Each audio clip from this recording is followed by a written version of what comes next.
존재의 숲에 있습니다. 겨울비가 살살 내리는데요. 니체 단편 강좌 하나 하겠습니다. 언어란 무엇인가? 니체는 언어를 이야기할 때 어떤 태도를 취할까? 여기에서 많은 분들이 어려움을 겪는데요.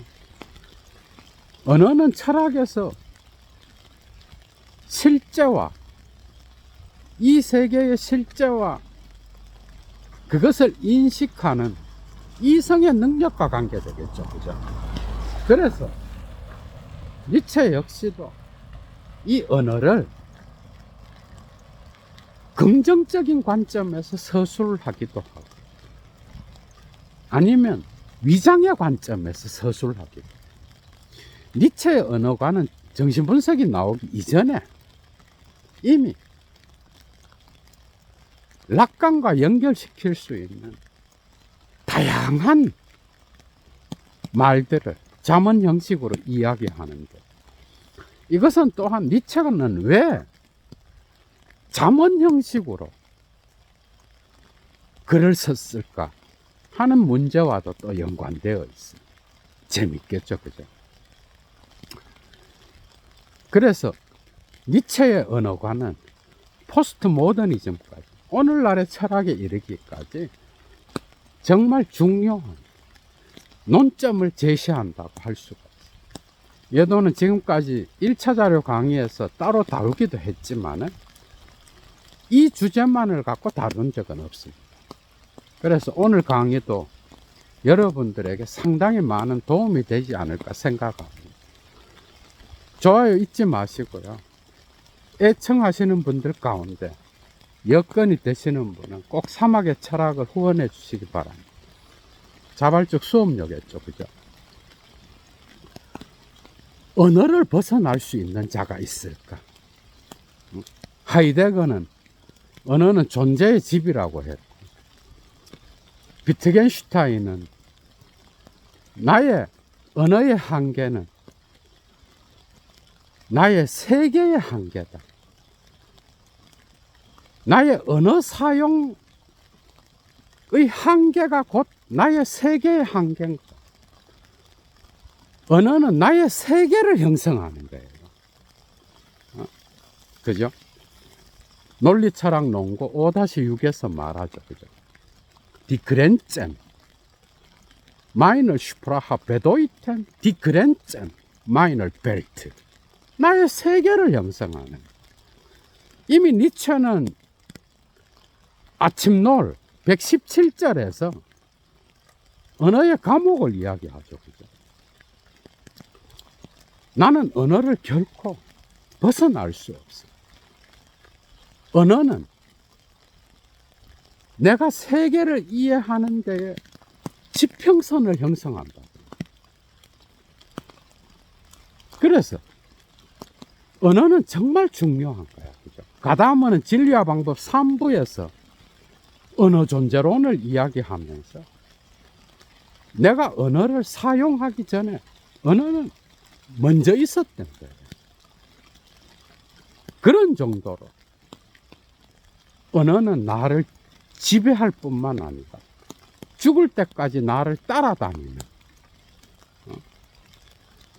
감옥과 같은 거예요. 언어를 벗어날 수 있는 자는 아무도 없어요. 불교 수행자들 역시도 그것을 추구하지만 벗어났다라고 하는 자들 역시도 순간이 지나고 나면 그 언어 영양사 안에 갇혀 있죠. 우리는 언어를 통하여 사유하는 거예요. 그래서 이 세계의 실제를 이해하고 해석하는데 나도 모르게 무의식적으로 언어 문법을 통하여 세계를 바라보는 거예요. 그래서 언어는 무의식적인 작용인 거예요. 문법 체계는 내가 말하고 생각할 때 언제나 거기에 작동하고 있는 거예요. 소시르적으로 보면 파롤은 언제나 랑그의 무의식적 작동 안에서 이루어지는 거예요. 그죠? 그거 같은 거예요. 그런 정도로 선악의 저편 20절에도 나오죠. 무의식적으로 우리는 언어 문법에 갇혀 있는 거예요. 이런 정도로 언어는 나를 간섭하고 지배하고 나를 가만두지 않는 거예요. 사유할 때뿐만 아니라 말할 때 나의 삶의 형식인 거예요. 비트겐슈타인의 말처럼. 그죠? 그런 정도로 중요한데 왜 니체는 이 언어 사용이 우리로 하여금 주체라는 신앙을 만들어내고 언어 사용이 특정한 방식으로 이 세계를 해석하는데 우리로 하여금 기만당하게 만든다 말하고 있는 거예요. 그래서 니체는 언어가 어떤 방식으로 형성되고 인간의 사유와 인간이 이 세계를 해석하는 데 있어서 실제와 인식과 언어의 관계를 발생적으로 추적하는 발생사를 분석해야 된다고 말하고 있습니다. 인간적인, 너무나 인간적인 1권 16절에서 말하고 있죠. 그죠? 그런데 사실 인간은 언어를 사용하기 이전에 이미 이 세계를 창작한 거예요. 이게 정말 중요합니다. 힘의 의지, 니체의 유고노트 544절을 보면은 이런 말이 있어요. 재밌죠, 여러분? 그죠? 어떤 말이 있는가 하면은 Bevor gedacht wird, muss schon gedichtet worden sein. 여기서 중요한 단어 두 개가 나오는데 gedacht, denken, 생각하다. 그 다음에 dichten, 시를 짓다. 이 두 개가 나오고 있어요. 인간은 사유하기 전에 이미 이 세계를 창작한 자들이에요. 시인이 시를 쓰듯이 그렇게 이 세계를 창작했기 때문에 사유할 수 있다. 곳곳에서 니체는 언어를 이야기하면서 특히 인식론을 이야기하면서 시인들이 시를 짓는다는 디히텐, 에얼디히텐 이런 단어를 막 써요. 정말 중요한 거는 힘의 의지 480절부터 550절까지가 이러한 언어 인식 실제와의 관계를 니체가 서술하고 있는데요. 정말 곳곳에서 나타나. 그리고 예도가 이미 여러분들과 함께 강의를 끝내놓은 도덕 외적 의미에서의 진실과 거짓, 거기에서도 언어의 문제를 다루고 있어요. 니체는 살아있는 언어와 죽은 언어를 구분하죠. 그죠? 크게 보면. 이게 정말 중요합니다. 살아있는 언어는 은유야. 이건 포스트 모더니즘에서 데리다한테도 중요하고요. 특히 에프롱, 리que르의 살아있는 은유. 사실 우리는 우리의 인간의 언어 사용은 전부 다가 은유야. 그래서 시인의 시작을 이야기하는 거예요. 이건 어떻게 보면 후기 하이데거의 언어관과도 연결될 수가 있습니다. 과학기술 문명의 지식정보적 언어를 거부하고 시를 해석하는 하이데거, 그죠? 치유의 언어, 명상의 언어, 자각의 언어, 시원의 언어를 말하고 있는 하이데거. 여러분 한번 생각해요. 그래서 정말 이 언어에 대한 태도가 중요한, 철학자들은 우상의 황혼에 나오는 것처럼 철학자들이 세운, 니체 이전에 철학자들이 세운 개념의 언어, 철학자들이 사용하는 개념의 집, 그것은 이집트의 피라미드에서나 볼 수 있는 죽은 시체들의 미라를 상징하는 그런 집인 거예요. 형이상학의 언어, 이걸 이제 비판하는 거죠. 그죠?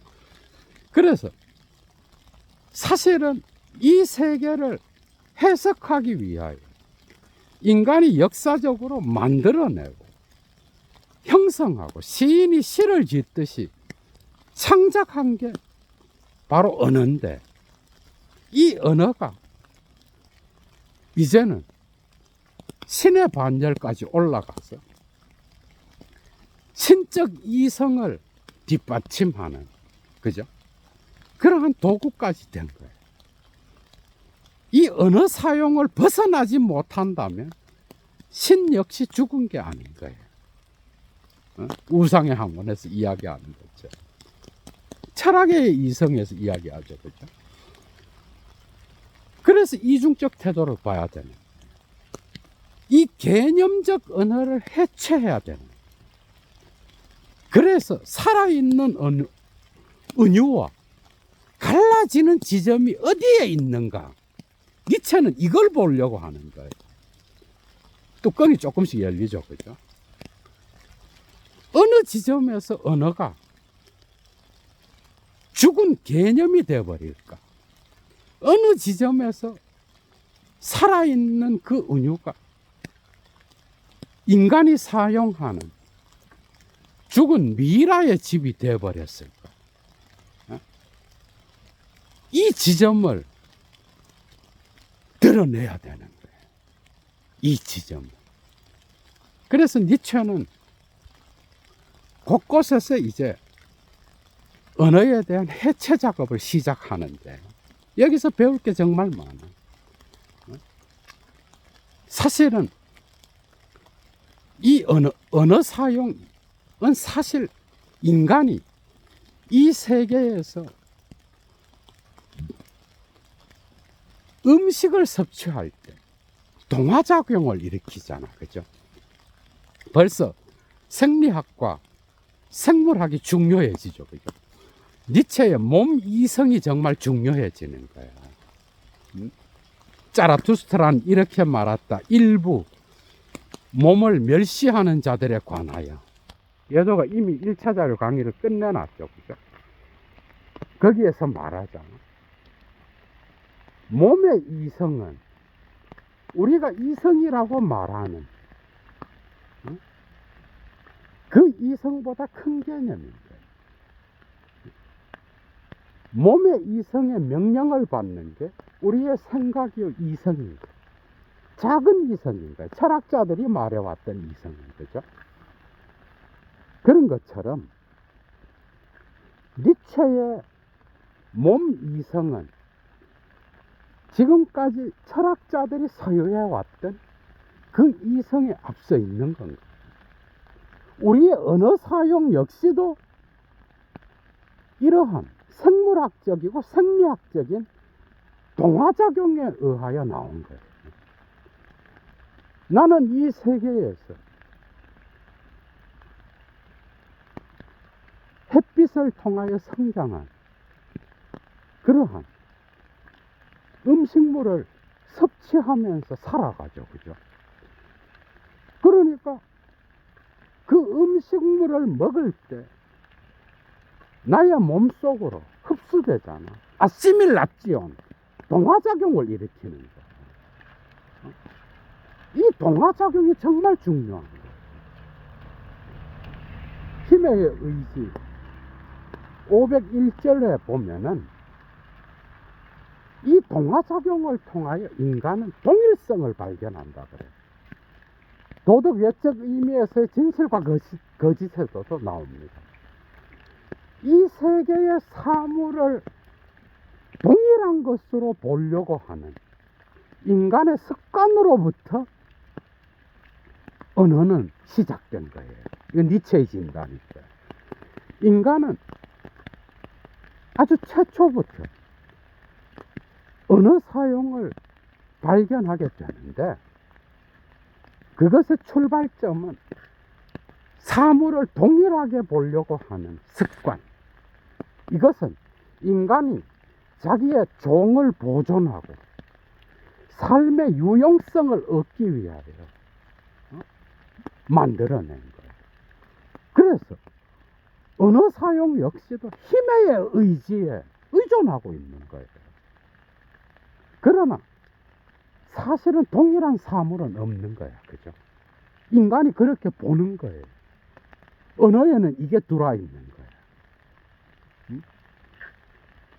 아리스토텔레스와 칸트의 범주에 이게 다 들어있죠. 그죠? 동일성의 원리, 실체의 원리, 인과의 원리, 지속의 원리, 이런 것들이 전부 다가 언어 속에 논리적 형식으로 들어있는 거예요. 그런데 이러한 논리적 형식이 만들어진 과정은 철저하게 인간이 살아남기 위한 생존의 수단이었던 거예요. 생리학적이고 생물학적인 동화작용이 먼저 있었던 거예요. 그래서 삶에서 유용성을 얻고 자기의 종을 보존하기 위하여 인간은 사물의 동일성을 비교하고 그 비교를 통하여 자기의 삶의 유용성으로 사물을 지배하기 시작한 거예요. 그러나 동일한 사물은 없는 거예요. 인간적인, 너무나 인간적인 1권 18절에도 나타나죠. 이런 습관은 사실은 인간이 아주 일찍부터 가졌던 그런 습관인 거예요. 동일하게 보려고 하는 거. 그러나 동일한 건 없어. 그래서 니체는 서구 행위상학의 논리적 언어, 논리학을 이제 해체하는데 곳곳에서 동일률과 모순율을 공격하기 시작해. 이게 허구인 거야, 허구. 동일한 시점에, 동일한 장소에서, 동일한 것은 없어요, 세상에는.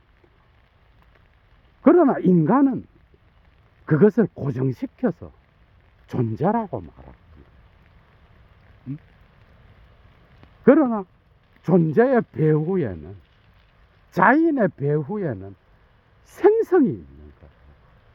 움직이고 변화하며 생명이 있는 거예요. 그죠? 이걸 못 보고 이 생명 현상을 고정시켜서 언어로 이것은 저것이다, 이렇게 규정을 내리는 거예요. 그 유명한 니체의 번개가 친다라고 하는 거죠. 힘의 의지 531제, 548제 도덕의 계보학에도 나타나죠. 그죠? 번개가 친다를 우리가 한번 생각해봐.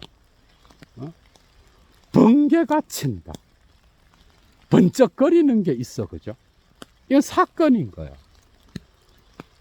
오늘과 같이 비가 내리는 날이면 번개가 칠 수도 있는 거죠. 그죠? 그런데 번개가 따로 있고 치는 게 따로 있는 거야. 인간이 만들어낸 것이. 논리학에서 주어와 수어가 있듯이 인간이 만들어낸 거예요. 인간이 번쩍거리는구나. 뭐가? 번개가. 그래서 주어와 수어를 만드는 거예요. 응? 이 신이라는 개념 역시도 이러한 주술관계를 못 벗어나면은 신죽음 역시도 다 허사가 되는 거예요. 응? 그래서 니체가 고민했던 거예요. 이러한 형식 논리적이고 이성이 사유를 통하여 거기에 의존하는 이 개념의 언어를 니체는 해체하는 거예요. 이거 안 된다는 거예요. 그러니까 번개의 현상만 봐도 번개가 친다라는 거는 인간의 언어 형식인 거야. 그죠? 주체 개념도 그런 거야. 내가 점심을 먹었다. 내가 산책을 한다. 나와 산책하는 게 분리될 수 있어요, 여러분. 내가 점심을 먹는 것과 분리될 수가 없는 거예요. 그러나 우리의 언어 습관은 뭐예요? 이것을 주어와 수로로 나누는 거예요. 그래서 주체가 있다라고 생각하는 거예요. 주체에 대한 신앙은 여기로부터 나왔다는 거예요. 정말 재미있죠, 그죠? 그래서 서구 형이상학이 사용했던 논리학과 동일률, 모순율, 거기에서부터 나타나는 다양한 범주표,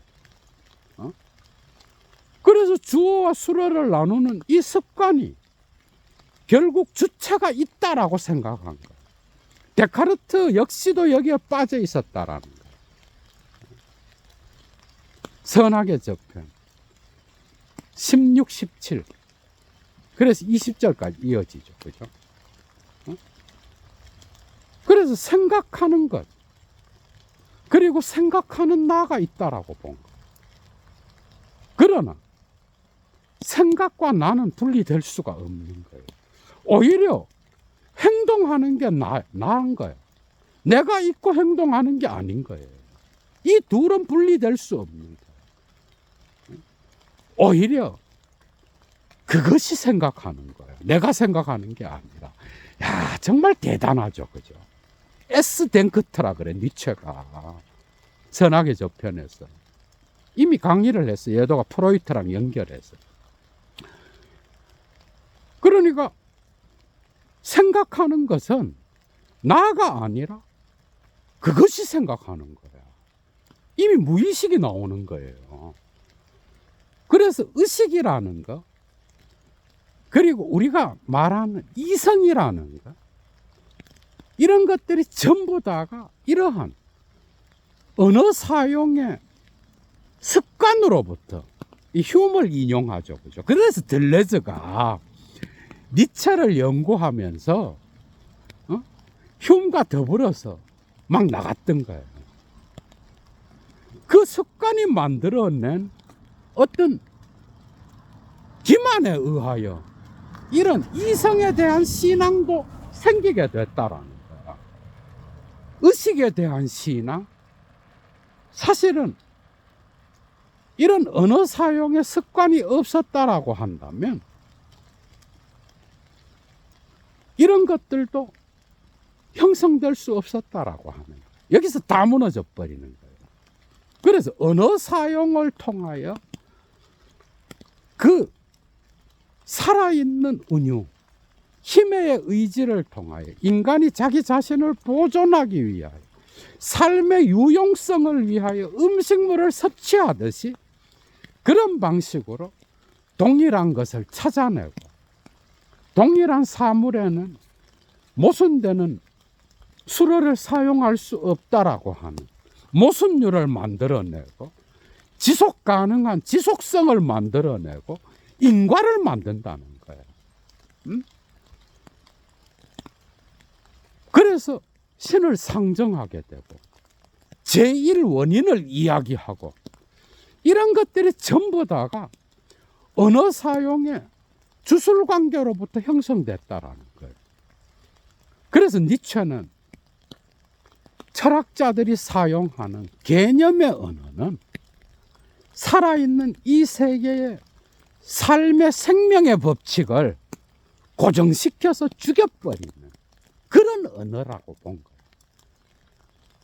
그래서 존재의 배후에 움직이는 생성을 죽여버리고 그것을 존재로 고정시키는 그런 방식으로 나갔기 때문에 철학이 삶을 부정하는 방식으로 나갔다라는 거예요.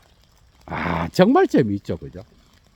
그래서 우리의 언어 사용은, 우리는 언어를 벗어날 수 없지만은 이러한 형식 논리적이고 철학자들이 사용하는 범주표, 그래서 사유를 통하여 확정하는 그 개념의 언어들이 우리에게 기만을 만들어내고 우리에게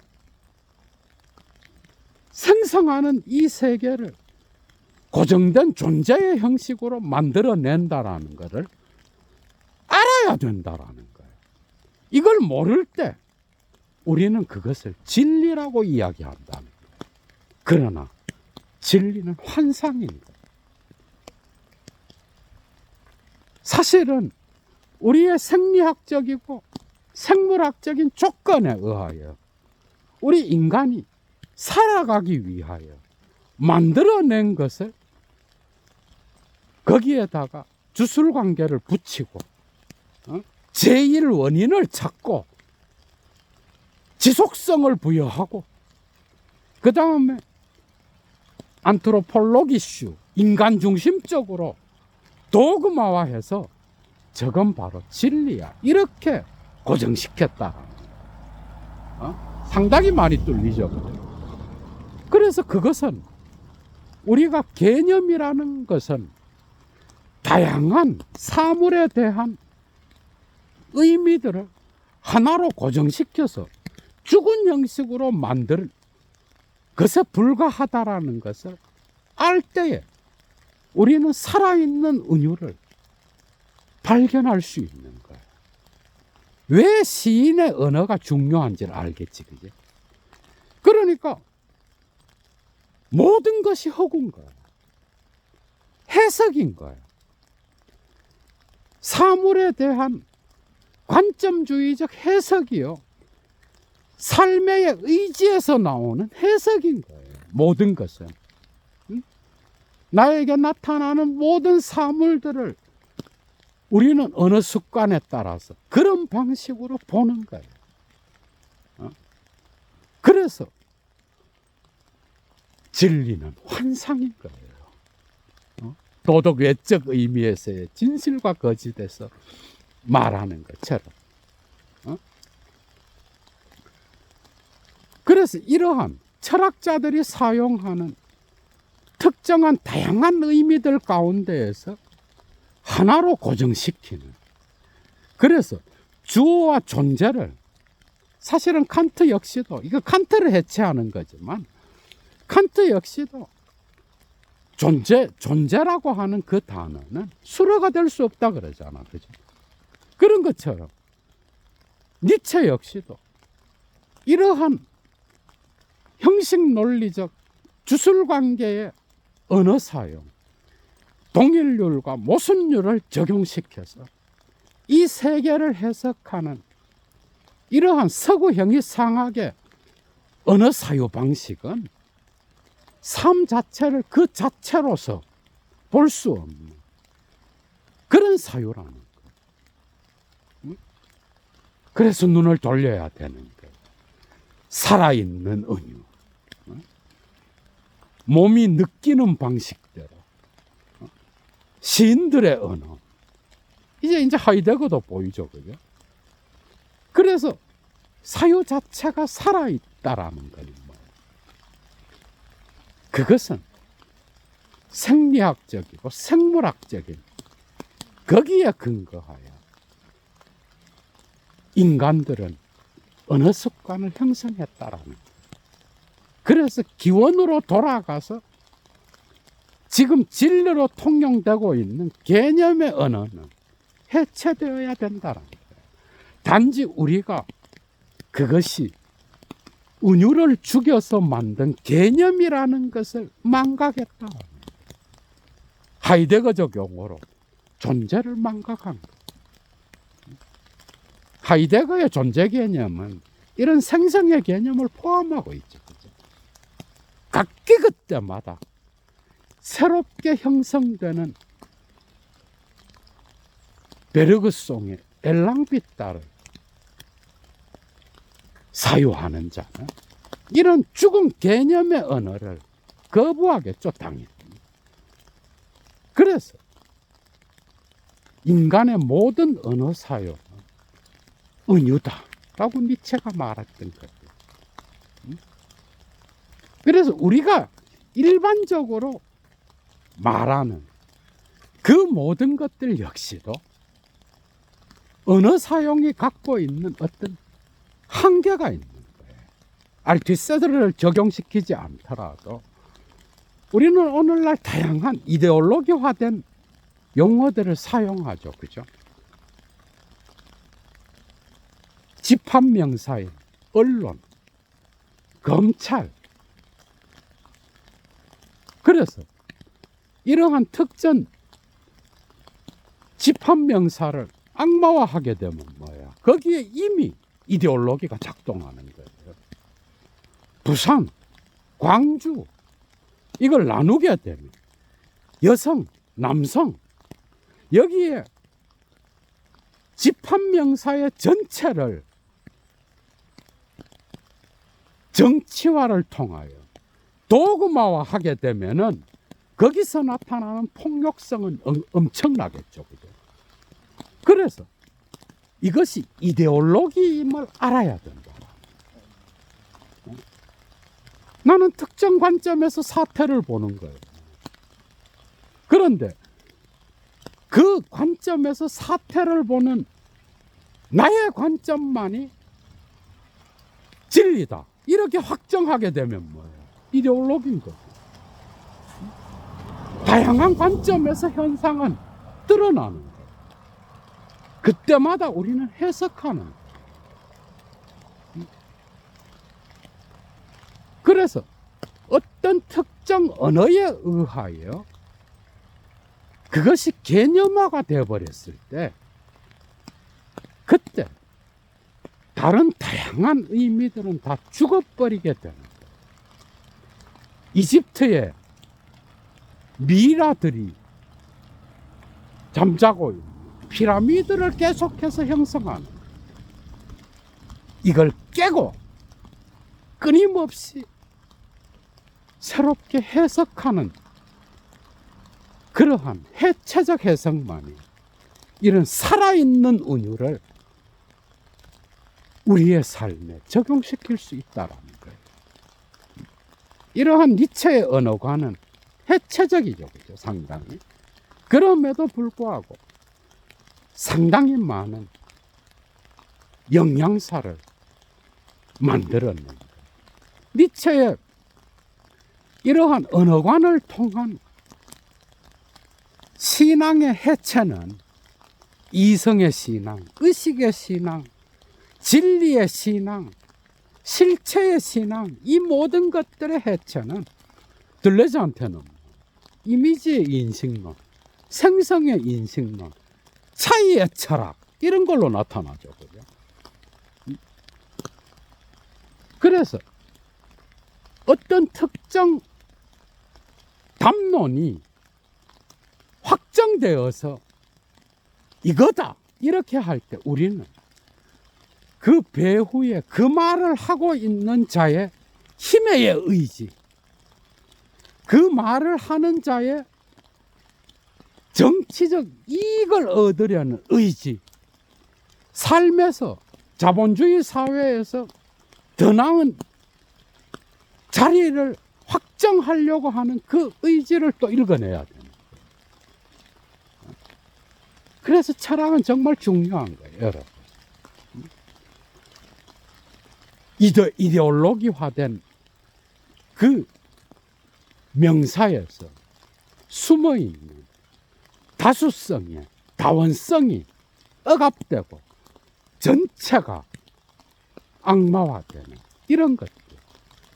정말 조심해야 되는 거죠. 그죠? 특정 힘의 의지가 언론 전체를 통합시키려고 할 때 나타나는 이데올로기적인 발상들. 그래서 어떤 뉴스가 그죠? 예를 들어서 가짜다 이렇게 할 때 그것이 실제로 일어나지 않았는데 만들어졌다 라는 건 당연히 가짜죠. 그죠? 그건 아무런 실제가 없는데. 그러나 그것을 판단하는 기준이 누구냐? 이게 다 해석학적인 문제예요. 그것을 예를 들면 어떤 뉴스 보도에 대해서 그것이 가짜냐 아니냐를 판단하는 기준점을 제공하는 게 누구냐? 이걸 또 봐야 되는 거야. 어? 그래서 특정 의미를 죽여버리고 하나의 의미를 확정하는 그 권력은 누구냐?